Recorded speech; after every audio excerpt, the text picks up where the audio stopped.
Hi everyone, Steve Daniele here, holistic health coach and founder at Team Euphoric. Today I'm going to be discussing some natural remedies using essential oils to help promote hair growth and to use for split ends. Before we begin, I'd just like to take this time to let you know that if you are interested in obtaining a copy of this board that you see to my right, I will be uploading it onto our Instagram and Facebook pages, so be on the lookout for that. I will also be including a link in the description box to our Facebook and Instagram accounts.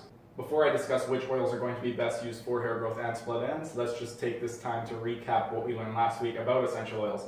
First and foremost, quality absolutely matters. You want to take a look at how is the product sourced, who's the supplier, and how is it processed.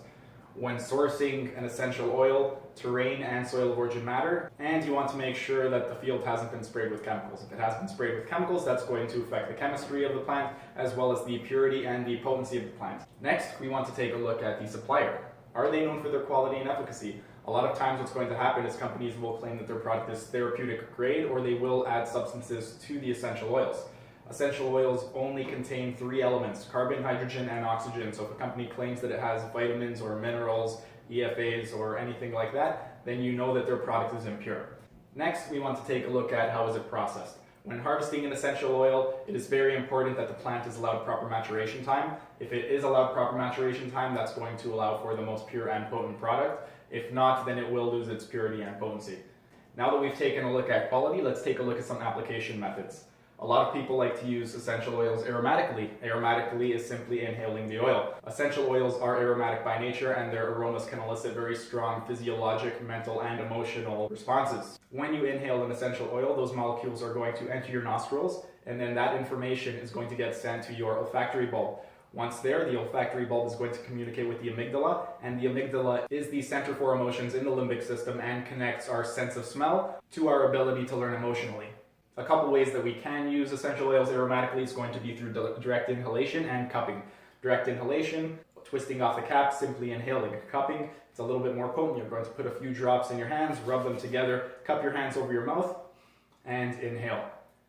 Another way to use essential oils aromatically is by diffusion. Diffusion is breaking an essential oil down into tiny particles and allowing that aroma to fill the room. You can either purchase a diffuser or pour the contents into a spray bottle and diffuse the oil that way. Another application method is going to be topical application, so rubbing it onto the skin. Because essential oils are fat soluble, you can add them to a carrier oil, and that is going to decrease the potency of the essential oil, as well as it's going to decrease the rate of evaporation. Another topical application is to put it in the bath. When you are in a bath, the oil is making direct contact with the skin, so that's why it's considered a topical method. Baths are also considered an aromatic method because when you do put an essential oil in the bath, the aroma is going to fill the room with that scent. Lastly, we have internally, so ingestion. When you do take an essential oil internally, because it is fat soluble, it will be readily available to the organs and the brain. Certain essential oils you do not want to ingest. That's going to be essential oils that come from the needles of trees such as pine and bark oils such as cypress. Also, some varieties of eucalyptus are not safe to ingest, so you want to be careful when using eucalyptus internally. Now that we've discussed a little bit about quality and application methods, which oils are we going to use to help promote hair growth and help with split ends? Well, cedar wood is an excellent essential oil for hair growth and split ends. It is also really good for hair loss and if you happen to have an itchy scalp. Another essential oil that's going to be very great is clary sage. Clary sage is going to help promote hair growth. It's good for hair loss, split ends, and it is also good if you have fragile hair. Lavender, really good for hair growth, hair loss, and split ends again, and it is also really good for dry hair. Another one is going to be rosemary. Rosemary, again, hair growth, hair loss, split ends. Also, if you have really dull hair, rosemary is going to be a really good essential oil to use for dull hair. And lastly, we have ylang ylang. Ylang ylang, just as the other essential oils, is going to be good for hair growth, hair loss, and split ends. Now that we know which oils are going to be best used for hair growth and split ends, how are we going to apply them? Well, we're going to use Stephen's Big Bushy Beard formula. You're simply going to combine equal parts of all of the essential oils that I mentioned above, pour the contents into a mixing cup, and then you are going to pour those contents into an atomizing spray bottle, spray it through your hair, and then you're going to rub your fingers through there and rub it into the scalp. If you don't have a beard and you're using it for your hair, then same thing, only you're using it on the hair on top of your head.